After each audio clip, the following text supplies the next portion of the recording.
Таңертең оянып күн басталғаннан кейін мен Notion'дағы басты бетті тексеремін. Ал бұл бет осы маңызды 4 тректің негізінде құралған. Бүгінгі видеода осы 4 беттің ішінде не бар екенін көрсететін боламын.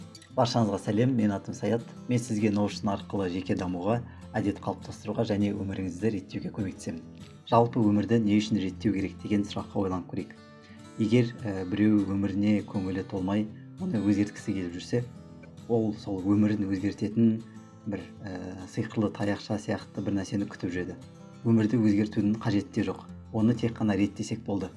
Әр нәрсе өз орнына келеді деген философиямен толықтай келісемін және соны қолдаймын.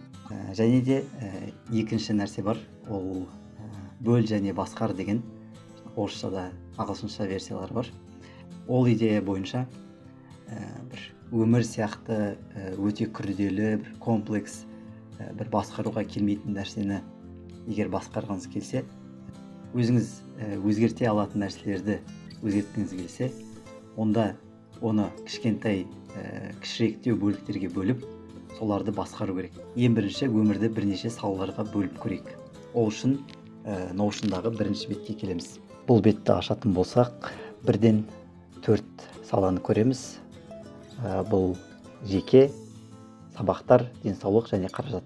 Және осы бірінші қадам арқылы біз өмірімізді осы 4 саланың өзіне бөлу арқылы біраз мәселелерді шешеміз. Ол бірінші приоритет мәселесі. Өмірді бөліктерге бөліп, осы 4 сат болса, өзін бір ретімен қоятын болсаңыз, әр нәрсе өз орнына азды көпті уже келе бастайды. Мысалға, сіз бір кез келген шешім қабылдауда нені бірінші қою керек екенін білетін боласыз. Қазақта өте жақсы сөз бар: малым жанымның садақасы, жаным арымның садақасы деген. Яғни біз қандай да бір денсаулық мәселесі болған кезде біз ақшамызды құртуға дайынбыз. Ал қандай да бір ар мәселесі болған кезде, жеке мәселелер болған кезде денсаулығымызды құртуға дайынбыз деген сияқты. Ал енді бұдан да тағы бір саты төмен түсіп, әр саланы бөлетін болсақ, әр салаға қатысты өзіміздің бір жобаларымыз болу керек. Мысалға, жеке дамуға қатысты, сабаққа қатысты деген сияқты. Сабаққа қатысты ол қазір өтіп жатқан курстарды, сабақтарды бір жоба деп алсаңыз болады. Ол мысалға жобаның басталатын, аяқталатын уақыты бар, бір мақсаты бар деген сияқты. Ол енді оған бөлек бір видео арнау керек. Және жобаларды да тағы да бөлетін болсақ, бір жобаны басынан аяғына дейін бітіру үшін оны кішкентай тапсырмаларға бөлеміз. Ол тапсырмаларды мына Notion'дағы тапсырмалар деген бетке жазып қоямыз. Логика өте қарапайым. Тапсырмалар жасаған сайын сіз жобаны аяқтайсыз. Бір жобаны аяқтау арқылы сіз мысалға бір сабақты жақсы жапсаңыз, ол сіздің сабақтарыңызға жақсы әсер етеді, ал сабақтың жақсы әсер етуі ол сіздің жалпы өміріңізге әсер етеді. Және де бұндай жүйе құру сіздің бір керек емес тапсырмалар орындауды да қадағалап отырады. Егер сіз күнде бір нәрсе істеп жүрген болсаңыз, және ол сізді ешқандай жоба жасауға апармаса, демек ол сіздің жалпы өміріңіздің өзгеруіне ешқандай себеп болып жатқан жоқ. Сол үшін ол тапсырманы жою керек. Және тапсырмалар бір реттік болса, ал әдеттер бізде қайталанып отырады.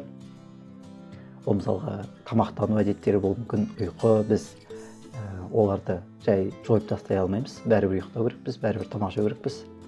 Сол үшін мына жақта әдеттер деген бетте сол әдеттерді жазып қоямыз.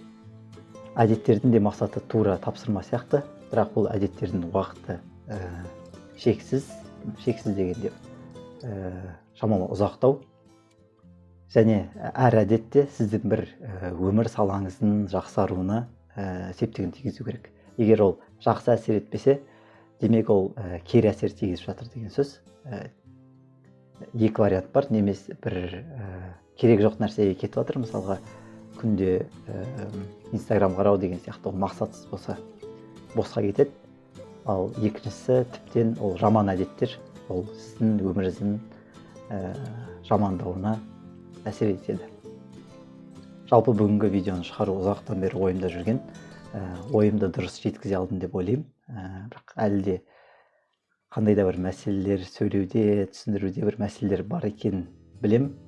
жалпы қандай зат түсініксіз болды дегендей сұрақтарыңыз болса төменге жазып кетсеңіздер болады. Осы видео өзім үшін бір маңызды видеолардың бірі. Бүгін осы рубашка кигеннен ақ соны көруге болады деп ойлаймын. Видео пайдалы болды деп ойлаймын. Егер сізге ұнаса лайк қойыңыз, сұрақтарыңыз болса пікірге жазыңыз. Сізге жеке даму, әдет және тәртіп тақырыптары қызық болса, арнаға жазылып, қоңыраушаны басып, жаңа видеоларды жіберіп алмаңыз. Келесі видеода кездескенше.